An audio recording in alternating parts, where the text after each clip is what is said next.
2 বছর আগের আরিশা আর এখনকার আরিশার মধ্যে অনেক পার্থক্য। আমার বন্ধু বান্ধবের সংখ্যা অনেক ছিল, বিশেষ করে আমার ছেলে বন্ধুর সংখ্যা ছিল অনেক বেশি।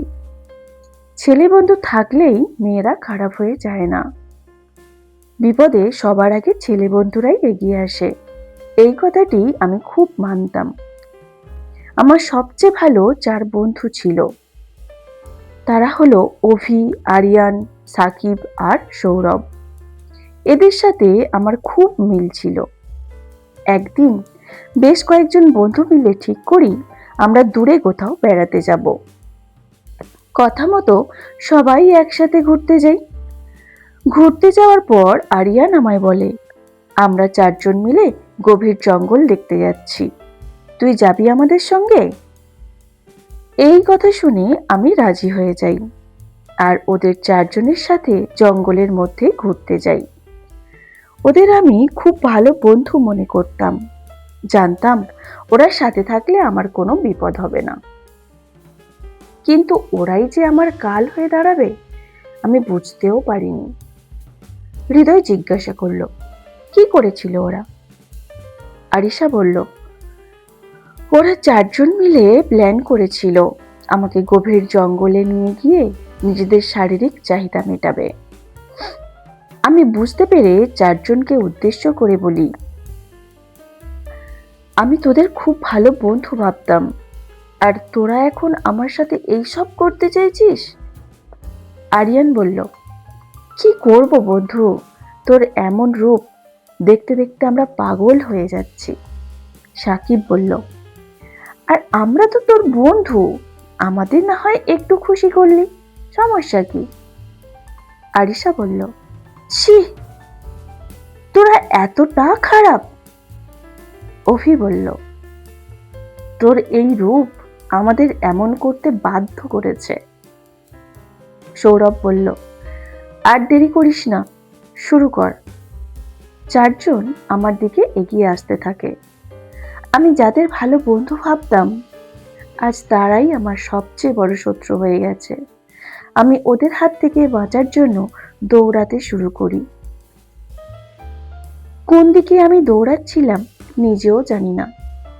মনে শুধু একটা কথাই বাজছিল, আমার নিজেকে বাঁচাতে হবে। ওরা 4জনও আমার পিছন পিছন দৌড়াচ্ছিল, কিন্তু আমি দৌড়াতে গিয়ে একটা কিছুর সঙ্গে পা বেঁধে পড়ে যাই। হাতে পায়ে প্রচন্ড ব্যথাও পাই। এদিকে ওরা বেশ আমার কাছেই আসছিল। আমি গিয়ে একটা গাছের গোড়ায় লুকিয়ে পড়ি। এমন সময় প্রিয়া আমার সামনে হাজির হয়। প্রিয়াকে দেখে আমি প্রচন্ড ভয় পাই। তখন প্রিয়া আমায় বলে, আমায় দেখে ভয় পেও না, আমি তোমার কোনো ক্ষতি করব না। এখন তোমার নিজেকে বাঁচাতে হলে আমার সাহায্যের প্রয়োজন। তখন আমি হাত জড়ো করে বলতে থাকি, যে করেই হোক আমায় আপনি বাঁচান। এজন্য তোমার শরীরে আমাকে প্রবেশ করতে হবে। মানে, আমাকে তোমার শরীরে প্রবেশ করতে হবে। এটা কি করে সম্ভব? তুমি চাইলেই সম্ভব, তুমি শুধু অনুমতি দাও। আমি আর কোনো উপায় না পেয়ে প্রিয়াকে অনুমতি দিই। তখন প্রিয়া আমার শরীরে প্রবেশ করে। প্রিয়া সেখানে পড়ে থাকা একটি দা দিয়ে ওই 4জনের উপর হামলা করে এবং 4জনেরই হাত পা কেটে ফেলে। প্রিয়া আমার শরীরে আসার পর আমার ক্ষমতা কয়েক গুণ বেড়ে গিয়েছিল।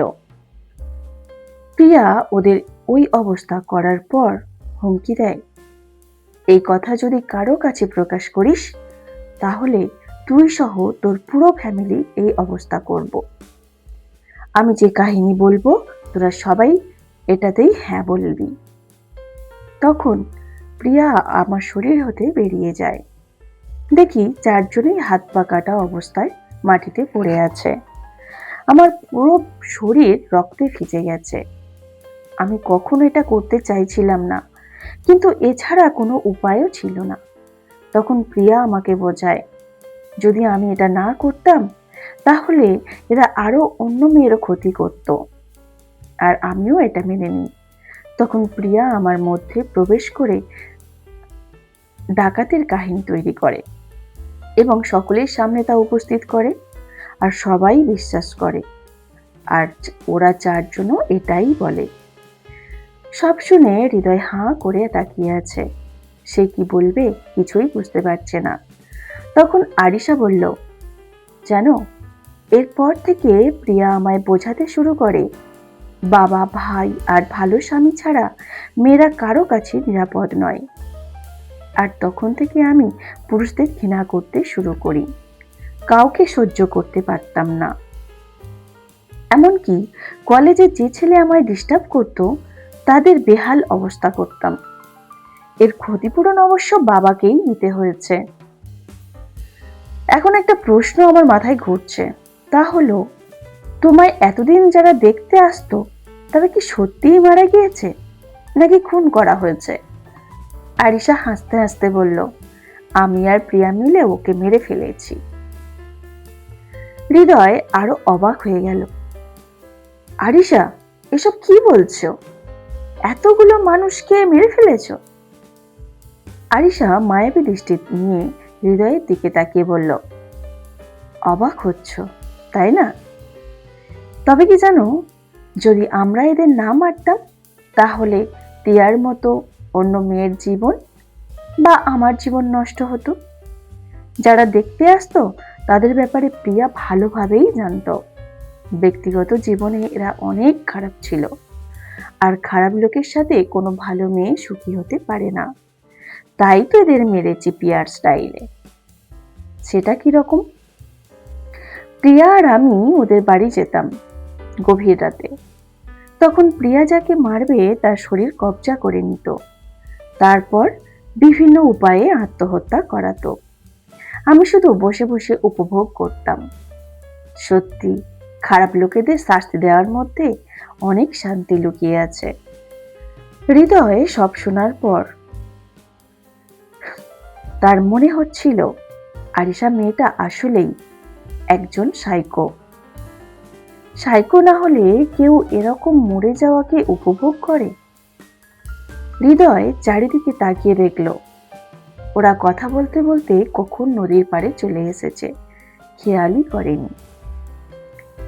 নদীতে হালকা স্রোত বইছে, চাঁদের আলো নদীর জলে পড়ায় জল চিকচিক করছে। আরিশা এক দৃষ্টিতে নদীর দিকে তাকিয়ে আছে। হৃদয় আরিশার দিকে তাকালো। চাঁদের আলো মেয়েটার মুখে পড়ায় দেখতে অত্যন্ত মায়াবী লাগছে। হৃদয় আরিশাকে জিজ্ঞাসা করল, আচ্ছা, প্রিয়া এখন কোথায়? আজ আমায় যে ছেলে দেখতে এসেছিল, প্রিয়া তার মাকে খুন করতে গেছে। ওই মহিলা মারা গেলে আর যাই হোক, দুটো মেয়ে শাশুড়ির অত্যাচার হতে বাঁচবে। ওনার মতো লোভী শাশুড়ির কাছে কোনো বউই শান্তি পাবে না। কিন্তু এভাবে মানুষ মারা তো অন্যায়। যে যেরকম কর্ম করবে সে সেরকমই ফল পাবে। এরকম করে মারা তো ঠিক হচ্ছে না। জানি। আচ্ছা, প্রিয়া তো একজন সাধারণ মানুষ ছিল, তাহলে সে মারা গেল কি করে?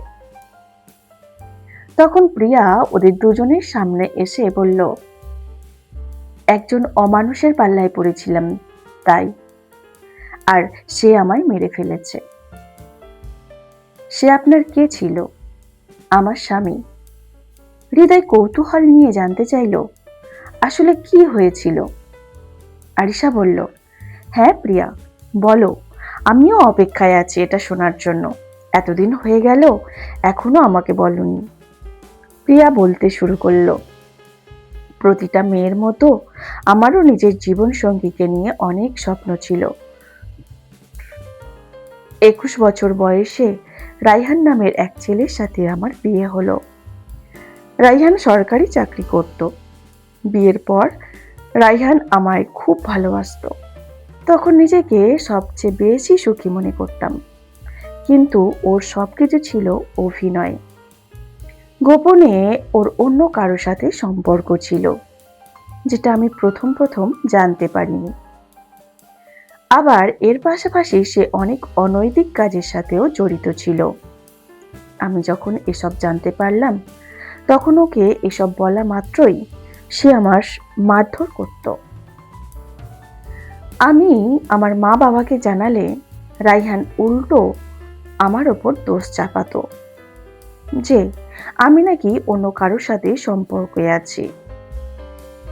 মা বাবা ওর কথাই বিশ্বাস করত আর জোর করে আমাকে রাইহানের কাছে পাঠাতো। একদিন তো রাইহান নেশা করে বাড়ি এসেছে আর এসে আমাকে খুব করে মারল। বলতো আমার জন্য নাকি সে তার প্রেমিকাকে বিয়ে করতে পারছে না, এসব বলছিল আর মারছিল। মারতে গিয়ে ওর হাতে থাকা লাঠি দিয়ে মাথায় জোরে আঘাত করে। তখন আমি জ্ঞান হারিয়ে ফেলি। রাইহান ভেবেছিল আমি মারা গিয়েছি। তখন রাতের বেলা সে আমাকে জঙ্গলের মধ্যে এনে ফেলে দেয়, কিন্তু যখন দেখে আমি বেঁচে আছি তখন সে একটা দা আমার বুকে ঢুকিয়ে দেয়। আমি মারা যাই। দা সহ রাইহান আমায় গাছের গোড়ার সামনে পুঁতে দেয়। সেখান থেকে আরিশার সাথে আমার পরিচয়। আর আমার হয়ে একটি চিঠি লেখে যে আমি নাকি আমার প্রেমিকের সাথে পালিয়ে গিয়েছি। এইটাই সবাই বিশ্বাস করে নেয়, কিন্তু আসল সত্য সবার আড়ালেই থেকে যায়। প্রিয়া এইটুকু বলেই চুপ করে আছে। হৃদয় আরিশা দুজনেই বেশ নির্বাক। প্রিয়ার কথা শুনে দুজনেই বেশ কষ্ট হচ্ছে। আরিশা বলল, তোমার উচিত ছিল ওকে মেরে ফেলা। প্রিয়া বলল, এটা আমি কখনোই করতে পারবো না। কেননা আমি তো ওকে একদিনের জন্য হলেও ভালোবেসেছি, তাই না? হৃদয় বলল, কিন্তু রাইহানের তো শাস্তি পাওয়া দরকার। সেই সাথে আপনার মা বাবা আপনার সম্পর্কে যে ধারণা পোষণ করে আছে সেই ধারণাটাও তো ভাঙা দরকার। প্রিয়া বলল, আর এছাড়া আমিও মুক্তি পাবো না। প্রিয়া অদৃশ্য হয়ে গেল। হৃদয় আরিশা দুজনেই হেঁটে বাড়ির দিকে আসছে। এখনো আরিফুল ঘুম থেকে ওঠেনি, দারওয়ানও ঘুমিয়ে আছে। আরিশা বাড়ির ভিতরে ঢুকে সিঁড়ি দিয়ে উপরে উঠতে যাবে, এমন সময় সে মাথা ঘুরে মাটিতে পড়ে গেল। হৃদয় আরিশাকে মাটিতে পড়ে যেতে দেখে দৌড়ে ওর কাছে এলো। আরিশা জ্ঞান হারিয়েছে। হৃদয় আরিশার নাম ধরে ডাকতে লাগলো, কিন্তু আরিশা জ্ঞান ফিরছে না। তখন হৃদয় আরিফুলকে ডাক দিল। আরিফুল মেয়ের এমন অবস্থা দেখে তৎক্ষণাৎ হাসপাতালে নিয়ে গিয়ে ভর্তি করালো। ডাক্তার পরীক্ষা করে জানলো শরীর দুর্বল আর শরীরের রক্ত খুব কমের জন্য মাথা ঘুরে পড়ে গেছে। ডাক্তার চলে যাওয়ার পর হৃদয় আর আরিফুল ভিতরে ঢুকলো। আরিফুল আরিশার সাথে কিছু কথা বলে বাইরে এলো। হৃদয় আরিশাকে বলল, এখন কেমন লাগছে? ভালো। এমন সময় সেখানে প্রিয়া উপস্থিত হলো। প্রিয়া হৃদয়কে বলল, যত দ্রুত সম্ভব আমার মুক্তির ব্যবস্থা করো। আমি আরিশার শরীরের সাথে মিশে যাবার কারণে ওর এই অবস্থা হয়েছে। আমার মুক্তি ছাড়া ও শরীর ছেড়ে চলে যাওয়া সম্ভব নয়। ঠিক আছে, আমি সব ব্যবস্থা করছি। হৃদয় উঠে যাচ্ছিল, এমন সময় পিছন থেকে আরিশা হৃদয়ের হাত টানল। হৃদয় পিছনে তাকালো। আমায় রেখে কোথায় যাচ্ছ? হৃদয় মুচকি হেসে বলল, প্রিয়ার খুনিকে খুঁজতে। আবার আমায় ছেড়ে যাবে না তো? কখনো না পাগলি, তুমি ছাড়া আমার আর কে আছে? আরিশা মুচকি হাসলো। প্রিয়া হৃদয়কে দেখিয়ে দিল ওর লাশ কোথায় আছে। হৃদয় পুলিশকে গিয়ে সব কথা বলল এবং পুলিশ লাশ মাটি খুলে বের করলো। লাশ পাওয়ার পর প্রিয়ার মা বাবাকে ডাকলো। এরপর বিভিন্ন পরীক্ষা নিরীক্ষা করে শিওর হলো এটা প্রিয়ার লাশ। তারপর পুলিশ রাইহানকে গ্রেপ্তার করে এবং রাইহানও স্বীকার করে যে প্রিয়াকে সে হত্যা করেছে। এর জন্য রাইহানের যাবজ্জীবন কারাদণ্ড দেওয়া হয়। প্রিয়ার মা বাবাও খুব আফসোস করতে শুরু করে, কিন্তু আর আফসোস করেই বা কি হবে, যা হবার তা তো হয়েই গেছে। আর আরিশা আর হৃদয়ের সামনে প্রিয়া দাঁড়িয়ে আছে। প্রিয়া বলল, আমার চলে যাওয়ার সময় হয়েছে, ভালো থেকো তোমরা। আরিশা বলল, তোমায় খুব মিস করব বোন। প্রিয়া মুচকি হাসলো, তারপর হৃদয়ের দিকে তাকিয়ে বলল, আমার বোনটাকে সব সময় আগলে রেখো। হৃদয় বলল, সারা জীবন ওর পাশেই থাকবো আমি।